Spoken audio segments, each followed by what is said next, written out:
वो जो हम वैसे ही बात कर रहे थे कि बराह रास्त वज़ीर आज़म के पास इख्तियार आ जाएगा कि वो चुनाव करेंगे, तो लोगों का उस पर काफ़ी एतराज़ था। तो अब वज़ीर आज़म के पास ना सही, हुकूमत के पास तो अददी अक्सरियत की बिना पर अब भी इख्तियार होगा कि वो अपना उसके अंदर बात मनवा सकें पार्लिमानी कमेटी में और उन शख्सियत का चुनाव कर सकें out of the most senior जजेस जिनको वो करवाना चाहते हैं। ऐसा ही है। बिस्मिल्लाहिर्रहमानिर्रहीम। बहुत बहुत शुक्रिया मुझे इनवाइट करने का। देखिए जनाब, as far as the process of appointment of the जजेस ऑफ द हाई कोर्ट या federal Shariat court is concern और सुप्रीम कोर्ट इज कंसर्न, जब 18वीं तरमीम से पहले आर्टिकल 193 ऑफ द कॉन्स्टिट्यूशन था, जिसके अंदर हाई कोर्ट के जज की अपॉइंटमेंट प्रेसिडेंट साहब करते थे with the consultation of the Chief Justice of Pakistan, Governor of the province concerned और Chief Justice of the High Court। इन तमाम की मुशावरात के बाद ये अपॉइंटमेंट हाई कोर्ट के जज की होती थी। जब उस वक्त भी आप देखें कि एग्जीक्यूटिव का और पार्लियामान का एक रोल था, मगर जब 18वीं तरमीम आई उन्होंने मोड ऑफ अपॉइंटमेंट ऑफ जजेस को चेंज कर दिया। उन्होंने एक जुडिशियल कमीशन ऑफ पाकिस्तान बनाई और एक पार्लियामेंट्री कमेटी ऑफ जजेस बनाई। ठीक है। जुडिशियल कमीशन ऑफ पाकिस्तान में जजेस थे और अटॉर्नी जनरल साहब थे, लॉ मिनिस्टर थे और nominee of Pakistan bar council था और एक रिटायर्ड जज जो कि 19वीं तरमीम के नीचे लेकर आई। 18वीं तरमीम के बाद 19वीं तरमीम जो कि चौधरी इफ्तिखार साहब चीफ जस्टिस ऑफ पाकिस्तान थे, उनके कहने पर ये 19वीं तरमीम आई, जिसमें एक रिटायर्ड जज को इंक्लूड कर लिया गया। ठीक है। अब जो अपॉइंटमेंट्स होती थी और उसके बाद ये खाली ये जो जुडिशियल कमीशन थी, इनका फंक्शन था नॉमिनेट करना और कंफर्मेशन जो होती थी उस जज की जिसको के जुडिशियल कमीशन ऑफ पाकिस्तान ने नॉमिनेट किया था, वो करती थी पार्लिमानी कमेटी, जिसके 8 मेंबर्स थे जी, जिसके अंदर अपोजिशन के मेंबर्स भी होते थे और ट्रेजरी बेंचेस के भी मेंबर्स होते थे, नेशनल असेंबली से भी और सेनेट से भी। जब ये कंफर्मेशन हो जाती थी तो फिर प्राइम मिनिस्टर साहब एडवाइस करते थे to the president of Pakistan. Sir, एक इसके अंदर सप्लीमेंट्री क्वेश्चन बीच में कि ये जो पार्लियामेंट्री कमेटी थी तो इसमें इक्वल रिप्रेजेंटेशन थी ना, प्रोपोर्शनल तो नहीं थी? नहीं, equal representation that's what I meant sir, as well as the opposition benches. ठीक है। अब जो क्या कहते हैं 26वीं तरमीम आई है, अब आप ये समझे उन्होंने पार्लियामेंट्री कमेटी ऑफ जजेस को और जुडिशियल कमीशन ऑफ पाकिस्तान को मर्ज कर दिया, क्योंकि काफी कुछ जजमेंट्स आ गई थी कि जिसकी वजह से जो पार्लियामानी कमेटी ये फील करती थी कि सुप्रीम कोर्ट की जजमेंट ने इनको टूथलेस कर दिया है। उसके बावजूद भी कई जगह के कहते हुआ है कि उनकी नॉमिनेशन को एक्सेप्ट नहीं किया गया, मगर ये एक जनरल ओपिनियन था पार्लियामेंट्री कमेटी का कि पार्लियामान को इन्होंने बिलिटिल कर दिया है और कमजोर कर दिया है इस कमेटी को, इस जजमेंट की वजह से। अच्छा। तो इसकी वजह से अब ये इन दोनों कमेटीज को मर्ज करके एक कमेटी बना दी गई है, जिसमें chief justice of Pakistan chairman होंगे, जिसमें 4 मेंबर्स भी होंगे पार्लियामान के, 2 ट्रेजरी के होंगे, 2 अपोजिशन के होंगे, अटॉर्नी जनरल होंगे, लॉ मिनिस्टर होंगे, chief justice of judicial commission. ये तो सर, लेकिन हम सीनियर मोस्ट जजेस की चीफ जस्टिस की तैनाती के बारे में पूछ रहे हैं, जिस कमेटी का आप हिस्सा है उसमें भारी अक्सरियत में ज़ाहिर है नून लीग है, क्योंकि उनकी रिप्रेजेंटेशन इस वक्त ज़्यादा है। तो ये जो एक तासुर बन रहा है, जो लोग कह रहे हैं कि ज़ाहिर है आगे जाकर जब फैसले आएंगे और फैसलों पे आपको पता है हमारे यहाँ किस तरह की तनकीद होती है, अगर तो कोई फैसला मुखालिफ के हक में आया तो ठीक रहेगा उन्हें, लेकिन अगर हुकूमत के हक में आया तो वही मुखालिफ कल को आप पर ये तनकीद करेंगे कि देखें जी आपने तो खुद चुने थे। तो इसको कैसे आप टैकल करेंगे? देखिए, बात इस वक्त यह है कि 25 तारीख को रिटायरमेंट हो रही है चीफ जस्टिस ऑफ पाकिस्तान काजी साहब की, और जुडिशियल कमीशन ऑफ पाकिस्तान अभी तक फॉर्म नहीं हुई है। इसलिए ये क्लॉज डाला गया है इस 26वीं तरमीम के अंदर कि 3 दिन के अंदर, बाद में इसको 14 दिन में रखा गया, इस वक्त 3 दिन रखा गया है ताकि पार्लियामानी कमेटी जो है, जो कि चीफ जस्टिस साहब को बेस्ट ऑफ 3 में से इनके एक को अपॉइंट किया जाएगा।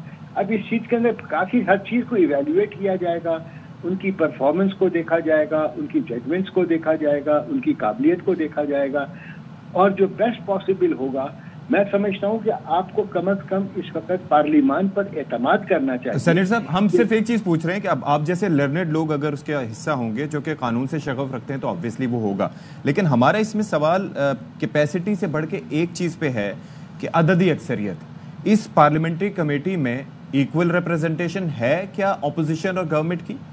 ये बयान कीजिए। अभी तो उन्होंने 12 लग इक्वल तो इस्तेमाल नहीं किया गया, बस 12 उन्होंने रखे हैं। 12 का जो चुनाव अभी हो चुका है, जो मैं और पीटीआई के लोग भी इसके अंदर शामिल हैं, उनके भी क्या कहते हैं बड़े अच्छे क्या कहते हैं कानूनदान जो उनके हैं वो इस कमेटी के अंदर है। इस कमेटी को आप मैं समझता हूँ कुछ वक्त दें, ये मीटिंग हुई तो लेट अस सी क्या होता है। जो वी अंडरस्टैंड, अच्छा लेकिन रिप्रेजेंटेशन का मैं सिर्फ पूछ रहा था। शक का इलाज तो हकीम लुकमान के पास नहीं सर, मैं सिर्फ रिप्रेजेंटेशन का पूछ रहा हूं। हम क्लैरिटी के लिए हम चाहते हैं कि आप हमारी रहनुमाई करें। रिप्रेजेंटेशन इक्वल है ऑपोजिशन और गवर्नमेंट की या प्रोपोर्शनल है, ये बता दीजिए बस।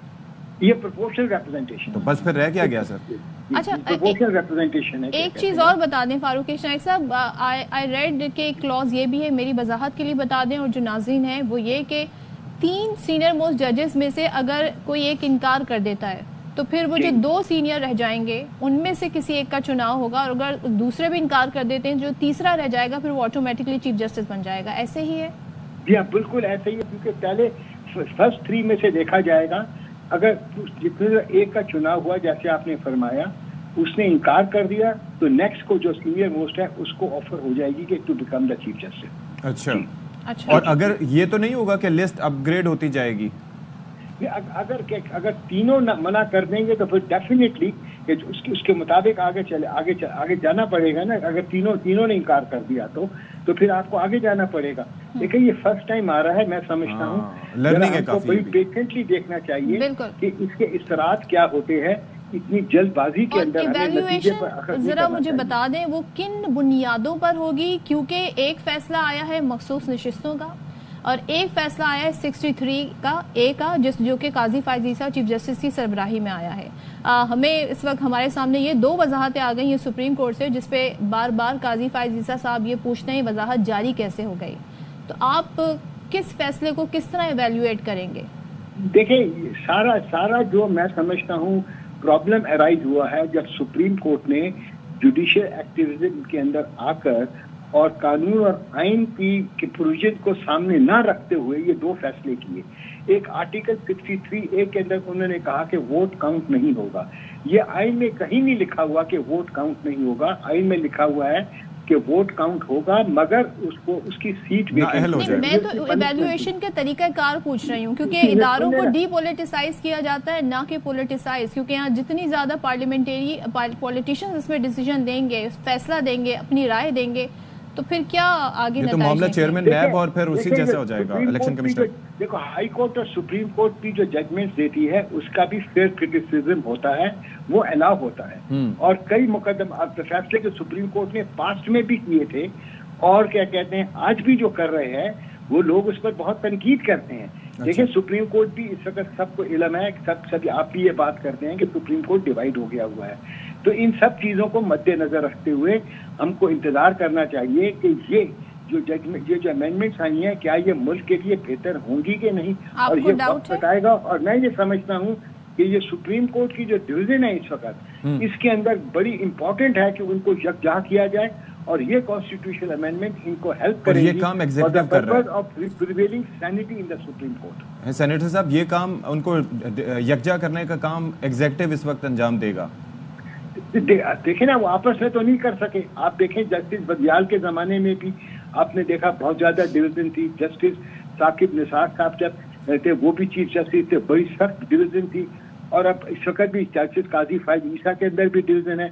अगर ये लोग जजेस आपस में बैठ के अपनी क्या कहते हैं मशवरा करके अगर अपनी जो एतराज है एक दूसरे के खिलाफ, देखें डिसेंट करना जजमेंट के अंदर हक है, मगर कोर्ट के अंदर बैठ के एक दूसरे के साथ जिस तरह बिहेवियर हमने कोर्ट में देखा ये पहले नहीं होता। लेकिन फारूक नाइक साहब आप नहीं समझते हो गया है तो सुप्रीम कोर्ट की डिग्निटी के लिए, ऑनर के लिए सुप्रीम कोर्ट के जजेस भी आपस में एक रेस्ट्रेंट इस्तेमाल करें। अच्छा फारूक नाइक साहब, वैसे आप नहीं समझते कि जब भी जिन तारीख के बदतरीन फैसलों का हवाला दिया जाता है उसके अंदर जब भी अगर जाके वजह देखी जाती है तो एट टाइम्स हम देखते हैं कि वो जज साहिबान वही थे जिन्हें प्रॉबली एग्जीक्यूटिव की जानिब से पिक किया गया। Don't you agree with that? नहीं सर, एग्जीक्यूटिव ने पिक नहीं किया था। देखिए वो थे मार्शल लॉ के अंदर आके उन जजेस ने, वही जजेस थे जो कि मार्शल लॉ डिक्टेटर के कहने के ऊपर उन्होंने फैसले दिए। जजेस वही थे और आज भी जजेस वही हैं और कल भी जजेस वही रहेंगे। बस खाली ये है कि अगर क्या कहते हैं कोई दबाव आता है वो पता चल जाता है। अभी भी जो दबाव आया वो पता, सबको इल्म हो गया कि ये जज किस तरफ जा रहे हैं और क्यों जा रहे हैं। अच्छा। तो ये तो जजेस को देखें, जो जज है वो जैसे भी अपॉइंट हो, अमेरिका के अंदर भी जो अपॉइंट करता है जज, चीफ जज, सुप्रीम कोर्ट का जज है, प्रेसिडेंट ऑफ यूएस अपॉइंट करता है और फिर इसकी कंफर्मेशन होती है by the senate of the United states of America. तो बेसिक अपॉइंटमेंट जो है वो तो करता प्रेसिडेंट है, मगर उसके बाद फिर उस जज के ऊपर है कि वो अपना क्या कहते हैं किस पार्टी के साथ जाए या बिल्कुल अपने आप को इंडिपेंडेंट करे। लास्ट थिंग, ये अदालत में चैलेंज हो सकती है तरमीम? देखिए चैलेंज तो बिल्कुल, चैलेंज करने वाले चैलेंज तो करेंगे, मगर चैलेंज करने के लिए बेसिक जो है वो 3 चीजें देखी जाएंगी। क्या ये basic structure of the constitution जो है, ये अमेंडमेंट क्या उसके खिलाफ है? क्या ये फंडामेंटल राइट्स को वायलेट कर रही है? क्या ये Islamic provisions of the constitution को वायलेट कर रही है? क्या ये पार्लियामेंट्री फॉर्म ऑफ गवर्नमेंट को वायलेट कर रही हैं? जब तक कि आप बेसिक स्ट्रक्चर को नहीं छेड़ेंगे, मैं समझता हूं कि ये जज अगर चैलेंज भी हुआ तो वो क्या कहते हैं उनकी चैलेंज डिसमिस हो जाएगी। और ये डिसाइड कौन करेगा जज साहिबान? ये कॉन्स्टिट्यूशन बेंच डिसाइड करेगी। देखिए कॉन्स्टिट्यूशन बेंच से चारों सूबों से जज, देखिए नए जजेस कोई नहीं आ रहे। इन्हीं जजेस में से इस वक्त जो 17 जजेस हैं, इन्हीं में से आपने कॉन्स्टिट्यूशनल बेंच बना दी है। पहले भी कॉन्स्टिट्यूशनल बेंच बनती थी। मैं आपको अगर करूं, हम अपीयर होते हैं सुप्रीम कोर्ट के अंदर, जब वो आर्टिकल 184 का कोई केस सुनते हैं सुप्रीम कोर्ट, तो वो कॉन्स्टिट्यूशनल बेंच हो जाती है। लेकिन अब जुडिशियल कमीशन बनाएगा ना, अब चीफ जस्टिस का इख्तियार तो ले लिया गया है सर। एक मिनट, एक क्रिमिनल केसेस सुनते थे वो क्रिमिनल बेंच हो जाती थी। अच्छा। जो सिविल केसेस बनते थे वो सिविल बेंच हो जाती थी। अब ये उन्होंने ये कर दिया, मखसूस कर दें कि हर सूबे की रिप्रेजेंटेशन होनी चाहिए। अच्छा। ताकि हर सूबे को ये ना कहे उस सूबे के जो जज है उसको नहीं रखा गया। पहले आपको पता था चीफ जस्टिस साहब अपनी मर्जी से 3 जज बिठा के 184 के नीचे सुओ मोटो लेके फैसला कर देते थे, जिसके खिलाफ कोई अपील भी नहीं होती थी। फिर बड़ी मुश्किल से supreme court practice and procedure act आया जिसके अंदर राइट ऑफ अपील दी। पहले देखे ना 3 जज बैठ के फैसला कर देते थे एक इंसान की जिंदगी का। वैसे सर ये अब कम से कम आप देखिए, आपने वैसे अपना नाम तो डिसाइड कर लिया है पीपल्स पार्टी ने? किसके लिए? आप तो है ना सर इस कमेटी में, ये पार्लियामेंट्री कमेटी? जी, मैं इस कमेटी के अंदर हूँ, मैं इस कमेटी में। सर वैसे वजीर आजम को भी इख्तियार होता है कि वो अपनी काबीना में किसको रखे, किस ओहदे पे पोर्टफोलियो उसका चेंज करे, तो चीफ जस्टिस साहब को कुछ तो इख्तियार होना चाहिए। देखिए अब बात यह है कि चीफ जस्टिस साहब बाकी बेंचेस तो बनाएंगे। चीफ जस्टिस तो एक ही है, chief justice of supreme court वो एक ही है, वो बाकी तमाम बेंचेस वही बनाएंगे। मगर ये जो कॉन्स्टिट्यूशनल बेंच है वो जुडिशियल कमीशन ऑफ पाकिस्तान बनाएगी, जिसके अंदर सुप्रीम कोर्ट और जो chief justice of supreme court उसके चेयरमैन है, जिसके अंदर 4 क्या कहते हैं सुप्रीम कोर्ट के जजेस भी हैं। ये कोई बाहर से लोग जुडिशियल कमीशन ऑफ पाकिस्तान कोई बाहर से नहीं आई है, ये एक इंटरनल फैक्टर ही है। खाली ये समझे कि जो चेंज आया है अब इसके अंदर पार्लियामेंट्री कमेटी ऑफ जजेस को मर्ज करके एक कर दिया गया। चलिए, ये 2 कमेटीज होती थी, अब ये एक committee. Let's hope for the best. Farooq